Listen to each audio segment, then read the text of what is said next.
नमस्कार महाराष्ट्र, या बुलेटिनमध्ये आपलं स्वागत आहे। मी आकांक्षा जावडेकर। आपण पाहताय एबीपी माझा। बुलेटिनची सुरुवात करूयात। पहिल्यांदाच भाजप पश्चिम बंगालमध्ये सरकार स्थापन करतायत। पश्चिम बंगालच्या मुख्यमंत्रीपदी शुभेंदू अधिकारी यांची घोषणा करण्यात आलेली आहे आणि दरम्यान थोड्याच वेळामध्ये शुभेंदू अधिकारी पश्चिम बंगालच्या मुख्यमंत्रीपदाची शपथ घेणार आहेत। कोलकाता इथल्या ब्रिगेड परेड मैदानावरती नवीन सरकारचा शपथविधी सोहळा पार पडतोय, तर पंतप्रधान नरेंद्र मोदी, अमित शहा यांच्यासह एनडीएच्या ज्येष्ठ नेत्यांच्या उपस्थितीमध्ये शपथविधी सोहळा हा पार पडणार आहे। दरम्यान भाजप पश्चिम बंगालमध्ये 2 उपमुख्यमंत्री देण्याची शक्यताही वर्तवली जाते। यामध्ये एका महिलेचा समावेश असू शकतोय, तर नंदीग्राम आणि भवानीपूर अशा 2 ठिकाणी शुभेंदू अधिकारी यांनी विजय मिळवला।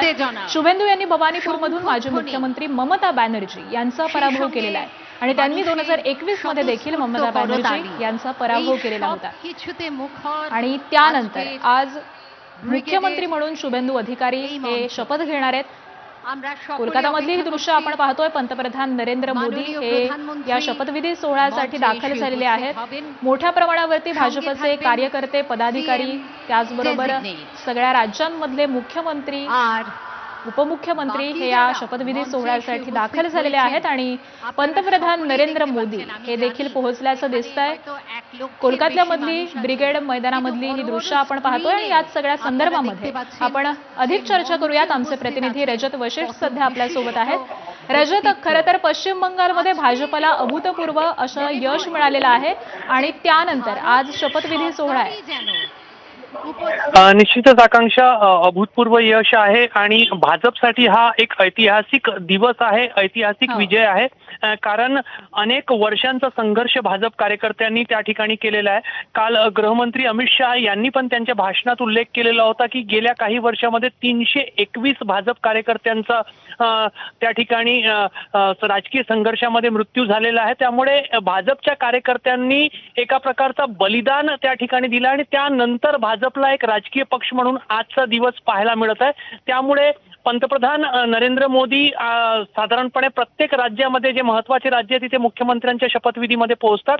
मात्र आजचा जो दिवस आहे तो पंतप्रधानांसाठी, केंद्रीय गृहमंत्री अमित शहा यांच्यासाठी आणि संपूर्ण भाजपसाठी ऐतिहासिक आहे आणि काहीसा भावनिक सुद्धा आहे। अगदी निश्चित, तुम्ही जसं म्हणालात तसं भाजपसाठी आजचा दिवस हा ऐतिहासिक आहे आणि खरं तर विचार केला तर शुभेंदू अधिकारी हे मुख्यमंत्री पदाचे दावेदार हे आधी पहिल्यापासूनच होते आणि त्यानंतर आता शुभेंदू अधिकारी हे शपथ घेणार आहेत। त्यामुळे जर त्यांच्या एकूणच राजकीय कारकिर्दीचा विचार केला तर काय सांगाल? खरं तर या निवडणुकीमध्ये हा जो विजय मिळालेला आहे यामध्ये एक मोठा सिंहाचा वाटा हा शुभेंदू अधिकारी यांचा आहे। निश्चितच शुभेंदू अधिकारी यांचा अत्यंत मोठा वाटा आहे, कारण त्यांनी ममता बॅनर्जी यांना एकदा नव्हे तर 2 वेळेला पराभूत केला आहे। नंदीग्राम पश्चिम बंगालच्या राजकारणामध्ये अत्यंत महत्त्वाचा स्थान ठेवणारा मतदारसंघ आहे आणि त्या नंदीग्राममध्ये गेल्या वेळच्या निवडणुकीमध्ये शुभेंदू अधिकारी यांनी ममता बॅनर्जी यांना पराभूत केला होता। तेव्हा भाजपने एक जोरदार घोडदौड केली होती। अगदी 3 जागांवरून भाजपने 77 जागांपर्यंत उडी घेतली होती। मात्र काही राजकीय समीकरण असे होते की भाजप सत्तेवर येऊ शकलं नव्हतं। मात्र मुख्यमंत्री असताना सुद्धा ममता बॅनर्जी यांना पराभवाला सामोरं जावं लागलं होतं। यंदा पुन्हा एकदा भवानीपूर ममता बॅनर्जी यांचा होम ग्राउंड आहे। भवानीपूरमध्येच त्यांचं घर आहे। लहानाच्या मोठ्या ममता बॅनर्जी त्याच भागामध्ये झाल्या आणि यंदाचा जो विजय आहे तो शुभेंदू अधिकारीचा जास्त मोठा आहे, कारण ममता बॅनर्जी यांना त्यांनी त्यांच्या घरी जाऊन पराभूत केलेला आहे। त्यामुळे मुख्यमंत्र्यांना जर एखादा उमेदवार 2 वेळेला पराभूत करतं तर त्याचा राजकीय आलेख जो आहे तो वाढून जातो आणि तोच शुभेंदू अधिकारी यांच्याबद्दल झालाय। पण अत्यंत महत्त्वाची एक आणखी जी बाब लक्ष देण्यासारखी आहे, शुभेंदू अधिकारी पहिलेच तृणमूल काँग्रेसमध्ये होते, ममता बॅनर्जी यांचे खास होते आणि जेव्हा ममता बॅनर्जी यांचं संपूर्ण पश्चिम बंगालमध्ये घट्ट पकड होती तेव्हा ममता बॅनर्जी यांना सोडून भाजपचा हात धरणारे शुभेंदू अधिकारी होते। त्यामुळे भाजपची जी एक घोडदौड पश्चिम बंगालमध्ये होत आहे, शुभेंदू अधिकारी भाजपकडे आल्यानंतर होत आहे, हे पण भाजपला विसरून चालणार नाही आणि त्यामुळेच आज शुभेंदू अधिकारी यांना त्यांच्या गेल्या काही काळातील कामगिरीचा एक पुरस्कार जो आहे तो मुख्यमंत्री पदाच्या स्वरूपामध्ये मिळताना आपण पाहतोय।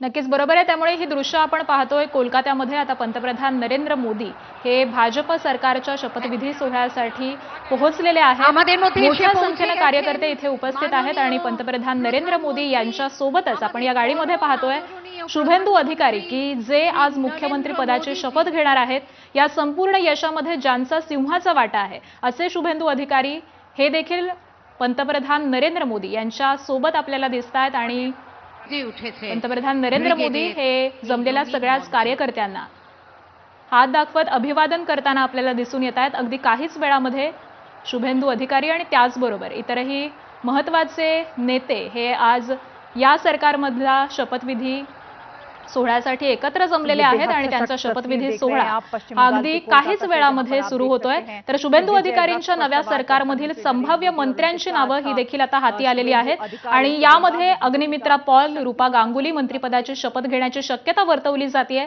त्याचबरोबर शंकर घोष, दिलीप घोष हे देखील मंत्रिपदाची शपथ घेण्याची शक्यता आहे. स्वपन दास यांना देखील कॅबिनेट मंत्रिपदाची संधी मिळेल अशी शक्यता वर्तवली जाते. त्याचबरोबर सरदत्त मुखर्जी, अजित कुमार हे देखील मंत्री होण्याची शक्यता आहे. दीपांजन चक्रवर्ती आणि गहना मुर्मू यांची देखील नावं ही सध्या चर्चेत आहेत आणि त्यामुळे यांच्यापैकी कोणाचा शपथविधी सोहळा हा या ठिकाणी पार पडतो हे पाहणं अत्यंत महत्त्वाचं ठरणार आहे. मात्र या काही संभाव्य मंत्र्यांची नावं ही सध्या समोर येत आहेत.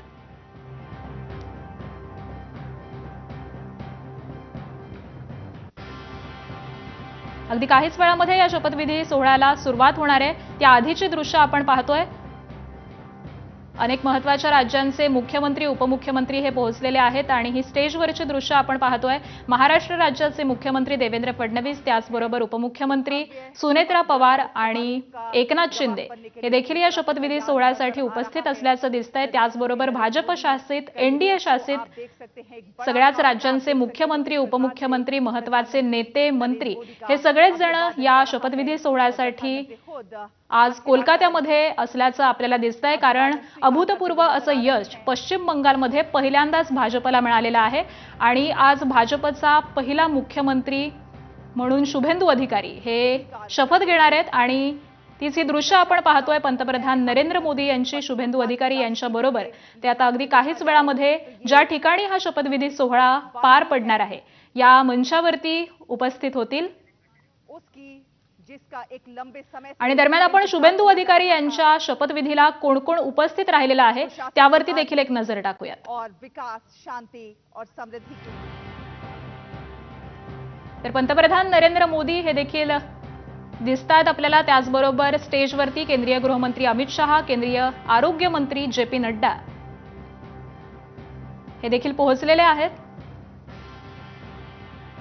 भाजपचे अध्यक्ष नितीन नवीन, मुख्यमंत्री योगी आदित्यनाथ, त्याचबरोबर उत्तर प्रदेशचे उपमुख्यमंत्री केशव प्रसाद मौर्य हे देखील या शपथविधी सोहळ्यासाठी पोहोचलेले आहेत. आणि महाराष्ट्रामधून महाराष्ट्र राज्याचे मुख्यमंत्री देवेंद्र फडणवीस, उपमुख्यमंत्री एकनाथ शिंदे, त्याचबरोबर उपमुख्यमंत्री सुनेत्रा पवार या देखील या शपथविधी सोहळ्यासाठी कोलकात्यामध्ये दाखल झालेल्या आहेत.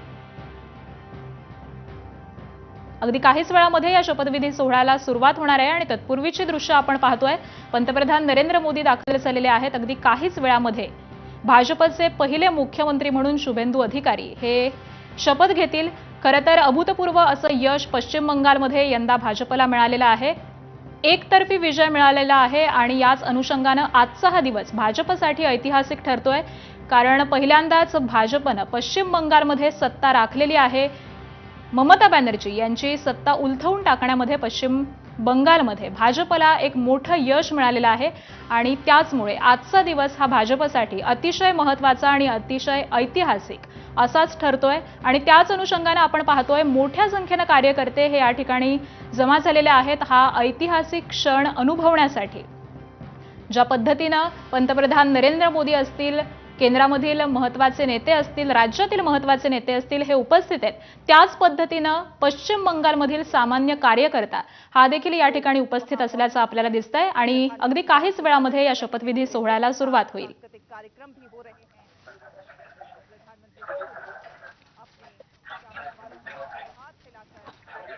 तर खरं तर आज रवींद्रनाथ टागोर यांची जयंती सुद्धा आहे आणि हेच औचित्य साधत कोलकात्यामध्ये आज या शपथविधी सोहळ्याचं आयोजन करण्यात आलेलं आहे. शुभेंदू अधिकारी हे अगदी काहीच वेळामध्ये मुख्यमंत्री पदाची शपथ घेतील. खरं तर शुभेंदू अधिकारी यांची राजकीय कारकीर्द आपण पाहिली तर याआधी ते तृणमूल काँग्रेसमध्ये कार्यरत होते. आमदारकी त्याचबरोबर खासदारकीचा मोठा असा अनुभव त्यांच्या पाठीशी आहे आणि त्यानंतर ममता बॅनर्जी यांच्याशी त्यांनी फारकत घेतली आणि भाजपमध्ये